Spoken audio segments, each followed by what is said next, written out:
안녕하세요. 저는 경기도 주민인 40대 주부입니다. 몇 살 차이 나는 여성 남편과 결혼을 해서 아들 하나 딱 낳고 산지 20년이 훌쩍 지났네요.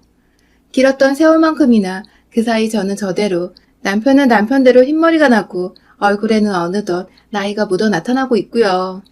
아들은 걱정했던 군대까지 무사히 잘 다녀와서는 이제 복학해 다시 마지막인 대학교로 다니고 있습니다. 제 밥그릇은 알아서 챙겨 벌어먹고 살 만큼 얘가 똑부러지고 야무져서 성인이 되고 나서는 저희가 등록금을 대주는 것 말고는 정말 용돈도 제대로 쥐어준 적이 없었어요. 먼저 알바며 과외며 이것저것 용돈으로 쓸 돈벌이를 한다고 바쁘게 살아준 아들 덕분에 겨우 대학에 보내놓고는 자식 농사가 다 끝났다며 여유를 가져볼 수 있었죠. 그걸 저희 아들도 가장 바랬던 것이었고요. 남편과는 6살 차이가 나다 보니 어쩔 땐 참 다 늙은 할아버지 같기도 한데요.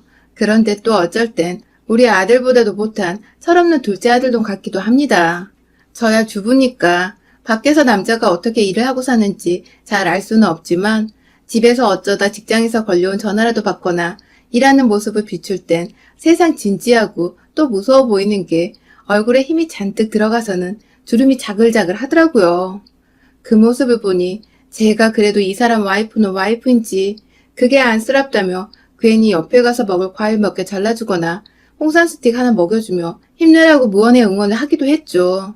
그렇게 이 사람 건강에 걱정이 됐고 밖에서 모진 소리 들으며 돈을 벌어오진 않을까 안쓰럽다가도 제 걱정이 아주 무색할 정도로 주말 내내 소파 위에 퍼들러 앉아 TV를 본다거나 덜렁대고 걸어다니다 집에서 문턱에 걸려 넘어지거나 하는 날에는 참 내가 나이가 들어서도 아들 하나를 더 꾸준히 키워야 하겠구나 싶어서 피식 웃음이 나오곤 했죠. 저희가 비록 외동아들 하나를 키우고 있는 집이었지만 비교적 딸들 키우는 집 마냥 자식 애교도 많이 보며 살았고 지금까지도 웃음이 잘 끊이지 않는 화목한 가정으로 지내고 있습니다. 저희 부부가 결혼할 때 맹세한 것도 있었고 워낙 자식들에게만큼은 좋은 부부의 모습을 보여주고 싶어 했던 욕심도 있었기 때문에 큰 싸움 한 번 없이 이렇게 사는 것이 가능한 것이었는데요. 저나 남편이나 사실 어릴 적에 그닥 좋은 가정 환경을 가졌던 것이 아니었거든요. 저희 부모님은 제가 아주 어릴 적에 이혼하셔서 전쭉 성인이 되어 독립을 할 때까지 아빠의 손에서 자랐습니다. 제게는 참 다정하고 그 시절 꼭 딸바보만 같았던 아버지셨는데 희한하게 술만 드시고 오면 엄마를 때리는 나쁜 손버릇을 가지고 계셨어요. 어찌나 사람이 180도 변해버리는지 그 술기운에 와이프를 때리다 결국 와이프가 집까지 나가버리게 만들었고 아빠는 그 후에도 정신을 못 차리고 술을 마셔대다가 결국 새벽에 혼자 도로 위를 걷다 아찔한 교통사고를 당하시며 다리를 다치신 바람에 제대로 된 일자리 하나를 구하는 것도 힘들어졌죠. 엄마는 집 나가 연락이 없는데 아빠는 사고를 당해 다리를 절룩거리시니 저는 중학교에 들어가기도 전이었는데 완전 소녀가장이 되어버리고 말았었습니다. 천만다행으로 작은 고모가 어찌어찌 먹을 걸 늘 챙겨주시고 학비도 대신 대주시며 저희 엄마 아빠 노릇을 모두 다 해주셔서 급한 불들은 겨우 끄며 살았는데 제 인생은 정말 하루살이의 것만 같았죠. 다음날에 무슨 일이 또 벌어질지 모르는 걱정이 만연한 삶을 살아가며 어릴 적부터 전 참 주눅에 들어있었고 또 남 눈치 보느라 내가 원하는 것을 제대로 말해보지도 얻어보지도 못하는 인생을 살았어요. 이런 환경에서 살아남기 위해서는 가진 게 없으면 무조건 공부라도 열심히 해야 한다는 작은 고모의 말씀을 정말 인생의 명언으로 새기면서 미친 듯이 안 되는 머리를 쥐어짜며 공부에만 매진했습니다. 타고난 머리 재능이 없어서 남들 하는 만큼 따라잡아 보겠다며 밤새도록 교과서가 닳도록 외워댔고 그렇게 중하위권 성적을 쭉 유지하던 저는 어느 순간 상위권 언저리에 들어가 있더니 결국 고등학교 졸업할 땐 저희 학교에서 5손가락 안에 든 채로 졸업을 했습니다. 대학도 좋은 대학을 갔고 무조건 돈을 잘 벌 수 있다는 취업하기 좋은 학과로 진학을 해서 무사히 졸업까지 휴학 없이 해냈어요. 당연히 경제적 여유가 없었기 때문에 남들 가는 어학연수나 해외여행은 꿈도 꿀 수 없었고 그만큼 내가 뭐라도 더 해내야 한다는 압박감에 그 어릴 때부터 알바를 뛰며 자격증이랑 자격증은 모조리 따놔서 제 딴에 할 수 있는 스펙을 키워 졸업을 했어요. 덕분에 좋은 직장으로도 취업을 할 수 있었고요. 한순간도 제대로 여유를 느껴보지 못한 채 살다가 취업을 해서 돈다운 돈을 벌어오니 정말 꿈만 같았습니다. 그제서야 태어나 처음으로 제 인생의 안정감을 느껴보며 오로지 앞으로 얻을 수 있는 꿈으로만 가득 채웠어요. 마음의 여유가 생기니 그간 쭉 거절해오던 학교 친구들과도 또래 여자들처럼 카페에서 만나보기도 시작했고, 오죽했으면 제가 취업을 하고 나서 제가 영화관에서 영화란 걸 처음 봤었을까요? 옆에서 친구들은 재밌다고 껄껄대고 웃고 있는데 전 혼자서 눈에 눈물을 머금은 채 영화를 봤었습니다. 앞으로는 종종 이렇게 친구들 삶의 반만이라도 따라해보면서 평범하게 지내보고자 그날 영화관에서 다짐을 했었죠. 비록 고모에게 빌려온 학비를 갚아드려야 했지만 전보다 훨 웃음이 많아지고 마음에 활력이 생긴 그 시절, 제가 남편을 처음 만나게 되었어요. 한 대형 엑스포 같은 행사에서 서로 다른 회사들이 어울려 모여있던 그때 오고 가다 저희 학교 선배를 만나게 되어 인사를 나누던 중 자연스레 선배가 다니던 회사의 상사와 얼굴을 트게 되었는데요. 바로 그 사람이 우리 남편이었죠. 딱히 첫 만남부터 서로에게 스파크가 튄 건 아니었지만 이틀간 열렸던 그 행사에서 저희는 이틀 내내 마주보고 대화를 나누며 나름대로의 친분을 쌓게 되었고, 행사가 끝나고 나서는 선배를 포함해 함께 어울려 몇 번 만나다가 결국 저희 두 사람이서 둘만의 만남을 갖게 되며 누가 봐도 연인인 것 같은 사이가 되었어요. 연애를 하면서 뒤늦게 남편이 털어놔 알게 되었던 것인데 우리 남편은 제가 말하는 게 그냥 다 웃겼대요. 뭐가 그리 신나는지 싱글벙글 웃기만 하는 저를 보며 기분이 좋았고, 그래서 단둘이 시간을 꼭 가져보고 싶어 먼저 따로 만나보자고 이야기를 꺼내봤다 하더라고요. 때묻지 않고 그저 사랑받고 잘 자랐을 것 같은 여자인 줄 알고 대시를 했다는 남편의 말에 사실 좀 뜨끔하기도 했었습니다. 전 산전수전 다 겪고 그 자리에 있었으니까요. 혹여나 싶어서 남편에게는 사귄 지 2달도 되지 않았을 때 저희 가정사에 대해 고백을 했습니다. 귀한 여자를 만나고 싶은 거면 시간 들이지 말고 지금이라도 떠나가게 하려는 생각이었죠. 우리 사이가 더 깊어지기 전에 말입니다. 하지만 저의 고백을 듣고서 남편은 오히려 솔직하게 말해줘서 고맙다며 제게 자신의 어린 시절 얘기를 들려줬어요. 그건 제 인생만큼 어쩌면 그것보다 더욱 가관이었죠. 남편 말에 따르면 부모님이 모두 계셨지만 부모가 이혼한 것만도 못한 환경에서 자랐다고 합니다. 아버지는 저희 아빠만큼이나 알코올 중독자셨고 어머니는 여기저기 바람을 피우고 다니는 불륜녀였다고 하더군요. 하도 부모가 집 밖으로 술 마시러 바람 피러 나돌아 다니니 늘 집에서 남동생과 함께 둘이서 시간을 보내야 했고, 그 바람에 아빠를 대신해 소녀 가장이 되어야 했던 저처럼 남편도 어릴 적부터 남동생을 지켜내기 위한 소년 가장이 되었었더라고요. 저와는 달리 타고난 머리가 좋았던 건지 대학은 전액 장학금으로 입학과 졸업을 했고 저희 회사보다도 솔직히 더 좋은 회사에 입사를 했어요. 입사 후에도 아버지가 술 때문에 하도 돈을 달라고 해서 그간 졌던 집안 빚을 청산하는 것도 모자라 부모 뒷바라지를 해주느라 돈을 제대로 모을 수가 없었는데 무슨 장난인지 그러다 아버지가 객사를 하셨다는군요. 한겨울에 술 마시고 길거리에서 아무렇게 드러누워 주무시다 말입니다. 그렇게 돈 나가는 아버지가 돌아가시니 더 이상 돈 나갈 일이 없어 그때부터는 저축을 착실히 할 수 있었다고 씁쓸히 말하는 남편의 모습이 참 듣고 나니 눈물이 주체할 수 없게 흘러내리더라고요. 둘 다 무슨 기구한 운명을 타고 나서 이렇게 어렵게 살았나 싶어 말입니다. 이 얘기를 들으니 이 사람은 내 짝인가 싶더군요. 동정심이 아니라 어렵게 살았으니 이제라도 서로가 옆에서 힘이 되어 정말 으쌰으쌰하며 잘 지내자고. 우리는 좋은 가정을 만들어 자식들에게 좋은 모습만 보이고 살자고.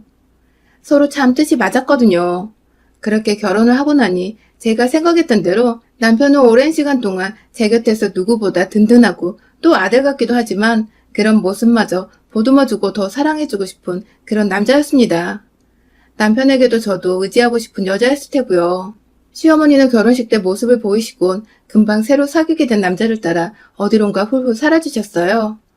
무소식이 희소식인 거라며 걱정하는 저를 달래는 남편은 오히려 너무나 태연했고 그런 남편 따라 저도 거의 잊고 지냈어요. 그 사이에 아들도 낳았고 아들을 키우면서 정말 바쁘게 살았고 간간히 밉지만 안쓰러운 친정아빠 용돈에 작은 고모 용돈도 챙겨드리며 제 딴에는 이렇게만 살면 아쉬울 것이 없겠다 싶을 만큼 치열하지만 작은 행복들까지 다 챙겨가며 살았습니다. 모든 게 뜻대로 흘러가던 도중 제가 직장에서 더 치열하게 일하지 못했던 것인지 승진해서 자꾸만 밀리게 되며 주변 인간관계도 그렇고 스트레스를 좀 받게 되어 그만두게 되었어요. 40 초반에 일을 그만두게 되었으니 거의 20년 가까이를 직장 생활을 했던 것이죠. 일까지 그만두고 오로지 남편을 내조하며 아이가 사회인으로 잘 성장하기를 응원하는 온전한 주부의 모습이 된 저는 몇 년 동안 자유를 만끽하며 참 즐겁게 살았습니다. 남들은 잘려서 난리라는데 혼자 승승장구를 잘하고 있는 든든한 남편의 곁에서 노후 준비를 나름 착실히 하기도 했고요. 그렇게 고민 걱정이라고는 하나도 없을 것 같던 저희한테 딱 한 달 전에 문제가 생겼어요. 갑자기 날아든 골칫덩이 돌덩이 마냥 그 오랜 시간 동안 모습을 감추었던 시어머니가 다시 나타나신 겁니다. 그가 만나던 남자와 헤어졌거나 급하게 돈이 필요할 때 제가 아닌 남편과 몰래 만나왔었다는 것을 저는 알고 있었어요. 그렇게 갑자기 나타난 어머니는 늘 아들 생각을 못하는 건지 매정히 돈만 요구하고 또 호련히 떠나곤 하셨는데 아무래도 이번에 또 돈이 떨어진 모양이었나 보더라고요. 나이가 드신 바람에 이제 더 이상 남자는 옛날처럼 갈아치우지 않는 것 같았고요. 그간 제가 직장 생활하느라 제 일이 바쁘기도 하고 남편이 먼저 말을 안 하길래 눈치를 챘음에도 모른 척하곤 했는데 이제는 제가 주부이기도 하고 시간이 남아도는데 우리 남편 힘들게 한 시어머니가 또 연락을 해오는 것 같자 그냥 보고 있기가 싫었어요. 남편에게 말을 꺼내 당당히 제 앞에서 전화를 받으라고 타일렀고 또 동시에 집으로 한번 초대를 하자고 말을 했습니다. 밥 잘 먹고 나서 몇 마디 어머니께 말을 꺼내보려 할 심상이었죠. 남편도 순순히 알겠다고 했고 그렇게 저희는 2달 전에 결혼생활 20년 넘어 처음으로 시어머니를 집으로 초대했어요.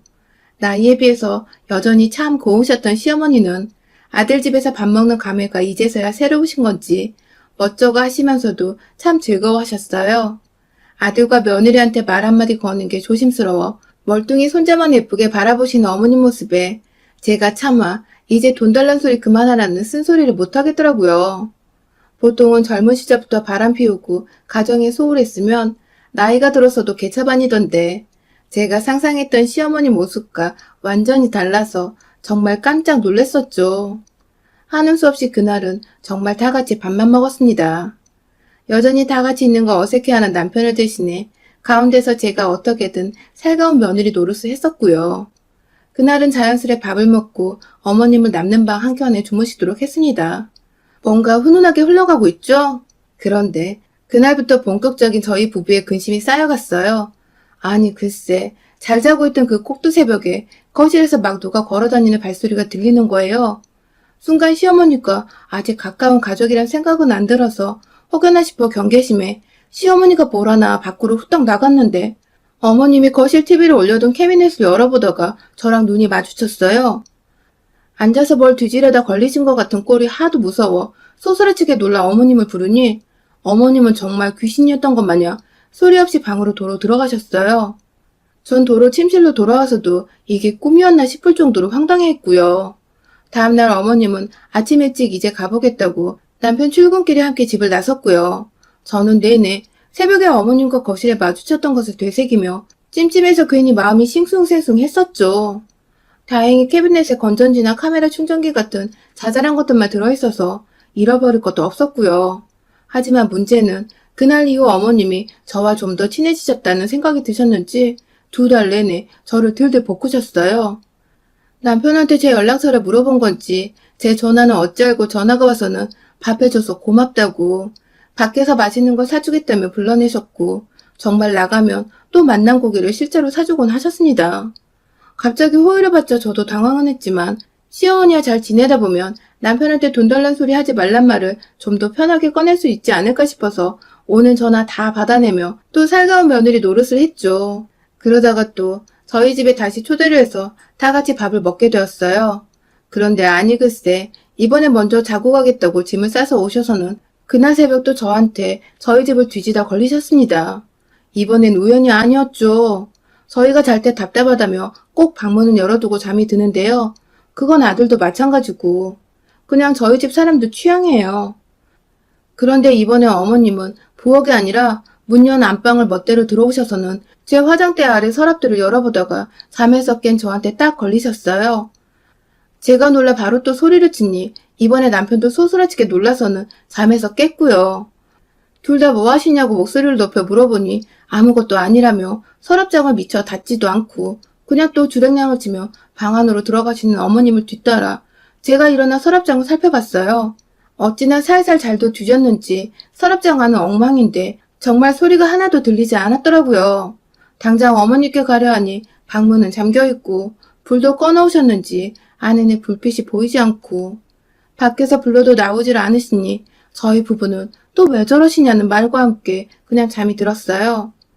다음 날에는 또다시 남편 따라 집을 나가시는데 저희 부부 모두 그냥 해프닝일 거라고만 여기고 말았죠. 혹시 치매 증상일 수도 있다는 좀 의학적인 근거도 내보면서 말이죠. 그리고 바로 일주일 전 바보같이 저희는 또 어머님을 집으로 초대했어요. 혹여나 진짜 치매라서 밤에 자기도 모르게 돌아다니시는가 싶어 같이 병원이라도 가보자는 말을 꺼내려 했죠. 그렇게 초대해서 밥을 먹고 자연스레 나이가 있으니 병원 가자는 말도 꺼내봤고요. 순순히 알겠다고 하셔서 예약을 잡아놓겠다는 말씀도 드리고는 그날도 역시나 저희 집에서 주무시고 가시도록 했는데요. 혹여나 싶어 저는 어머님이 또 깨셔서 안방으로 들어올까봐 문을 닫아놨고요. 그런데 아니 그날 새벽 저희 어머님이 또 저희 안방에 들어오셨습니다. 글쎄 남편이 밤에 목말라 물 마시겠다고 나가면서 방문을 걸어 잠그는 건 깜빡했나 보더라고요. 불안한 마음에 옅은 잠을 자고 있었던 제 귀에 고스란히 문 여는 소리와 함께 시어머니는 실눈 뜬 저를 쳐다보고는 잠든 줄 아셨는지 그대로 또 안방 화장대를 찾으셨어요. 한참을 둘러보다가 심지어 본인 핸드폰 조명까지 몰래 켜서는 서랍장을 뒤지시던 시어머니. 이번에 깨있는 티를 내지 않고 조용히 시어머니가 뭘 하시는지 지켜보려 했습니다. 왠지 보면 볼수록 치매기가 아닌 전문적인 도둑년 모습 같기도 해서 찜찜한 마음에 인상 팍 찡그리고 뒤에서 지켜봤죠. 그런데 정말 밥 먹이고 재워주는 아들 부부의 은혜를 이렇게 갚으시더군요. 아니 글쎄 서랍장 구석 한켠에 조용히 저희 부부 은행 도장들을 담아둔 천봉투 하나를 집어드신 시어머니는 이내 누워있는 저희 부부 침대를 확인하시고는 곧장 밖으로 나가시더라고요. 설마 지금 우리 부부 통장을 훔쳐가시는 건가 싶었는데 분명 손에 달랑 천봉투 손잡이만 대롱대롱 들고 나가셨던 시어머니. 뭔지 몰라 황급히 뒤를 따라 나서려는데 아니 시어머니는 방에 이미 짐을 다 싸서는 조용히 몰래 이 집을 나가시려고 혼자 채비를 하고 계시더라고요. 발 뒤꿈치까지 들어올리는 치밀함을 보이신 시어머니는 그대로 신발까지 신으려고 고개를 숙이시던 그 순간 제가 지금 뭐 하시는 거예요? 하며 괴성과 함께 거실 불을 확 켜버렸어요. 못 볼 사람 본 마냥 놀라 자빠진 시어머니는 너무 태연히 잠에서 깼냐며 집에 먼저 가려 했다며 말을 애두르시는데 그 모습이 정말 난 도둑년이더라고요. 뒤따라 또 새벽에 깨서는 밖으로 나오는 남편과 아들을 뒤로 한 채 시어머니 가방을 뒤져봤습니다. 제가 봤던 그 우리 도장이 든 천봉투가 고스란히 나왔어요. 봉투를 들고 남편을 쳐다보니 남편도 사태 파악이 되었는지 쌍심지를 켜고 자기 어머니를 노려보더군요. 그때 제가 가방을 뒤지다가 그만 우리 통장까지 발견하고 말았습니다. 이제 보니 시어머니는 이미 한 달 전에 저희 안방에 들어와 서랍장을 뒤지다가 처음으로 통장을 먼저 획득하셨고 도로 도장까지 확실히 획득하기 위해 다시금 저희의 초대를 받고 저희 집에 오셨더라고요. 역시 이번에도 돈이 궁해서 그래서 남편을 찾아왔고 호의를 베푸는 며느리를 보며 이게 웬 떡이냐 하셨던 것입니다. 제가 통장을 쥐어들자 시어머니는 본인이 저지른 짓이 민망하셨는지 오히려 더 큰 소리를 내며 감히 어른 가방을 뒤지고 도둑년 취급을 했다고 막 화를 내셨어요. 제가 일부러 가방 안에 통장과 도장을 넣어놔서 아들과 엄마 사이를 갈라놓게 하려고 했다며 천하의 못된 년 취급을 하시더라고요. 예로부터 며느리가 집안에 잘 들어야 한다고 했는데 절 보니 딱 그 속담이 떠오른다나 뭐라나. 듣다 화가 나서 남편 따라 쌍심지를 키며 말 함부로 하지 말라고 하니 제 표정을 보시며 그래 결혼할 때 엄마도 없고 아빠는 반 등신이더니 딱 그런 집에서 자란 애 티가 난다고 엄한 사람 잡지 말라며 본인 가방을 챙겨 막 밖으로 나가려 하시더라고요. 그 말에 제가 참던 마지막 인내심이 터져버리고 말았습니다. 뭘 한다고 왕래도 없던 사람이 갑자기 나타나 우리 집에 대해서 함부로 떠드는지. 엄마도 없고 반 등신인 아빠한테서 자랐다는 소리에 제가 그간 꺼내고 싶지 않아 했던 제 치부가 모조리 드러나는 것 같아 화를 주체할 수가 없더라고요. 나가려는 시어머니 뒷덜미를 잡고 집 안으로 끌고 왔어요. 마땅한 게 없어 집을 막 살펴보다가 그냥 바로 베란다로 끌고 가 밀쳐버리자 시어머니는 타일바닥에 그대로 꼬꾸라지셨어요. 그런 시어머니한테 말했죠.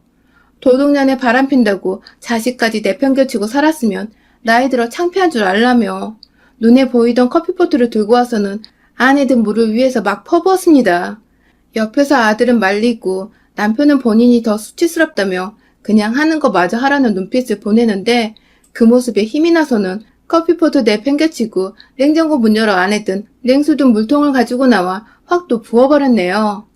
통을 든 제 손도 얼음장 같은데 그 물세례를 당한 시어머니는 추운 밤 베란다 타일 위에서 찬물 세례까지 당하며 벌벌 떨고 있었고요.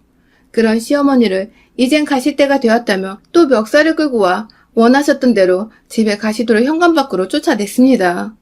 요즘 정말 밤이 춥거든요. 훔치려던 통장과 도장은 뺏긴 채 찬물세례 실컷 당하고는 벌벌 떨며 새벽에 쫓겨난 시어머니는 밖에서 옷이라도 하나 쥐어주라는 뻔뻔한 말을 하시는데 아우 분이 안 풀려 현관 열고 나가 그 복도에서 남은 찬물 한 통까지 말끔히 물폭탄 투하를 하고 쫓아냈네요. 그날 시어머니는 제대로 며느리한테 혹사를 당하셨다 생각하셨는지 또 잠수를 타시곤 연락이 없습니다. 그 덕엔 이번에 남편도 시어머니한테 돈을 뜯기지 않았고 저희는 저희대로 우리 통장도 사수를 했고요.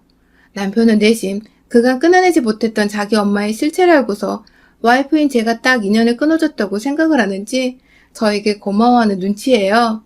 아들은 제 괴력에 놀래 한동안 충격을 받았다며 놀란 반과 응원 반으로 그딴 소리 하는 할머니는 할머니도 아니라고 제 편을 들어줬고요. 저희 돈으로 뻔뻔하게 뭐에다 쓰려고 했는지는 모르겠지만 참 간도 크게 처음 들어와 본 아들 집에서 뭘 훔쳐나갈 생각을 한 시어머니 참 답도 없죠? 이런 인간들한테 물폭탄에 냉수폭탄을 해줘도 우리 더 아깝더라고요. 그래도 속 시원하게 골치 아팠던 집안의 혹을 떼버린 것만 같아 정말 개운해 죽겠습니다, 요즘. 여러분의 생각은 댓글로 남겨주세요. 오늘도 시청해주셔서 정말 감사합니다.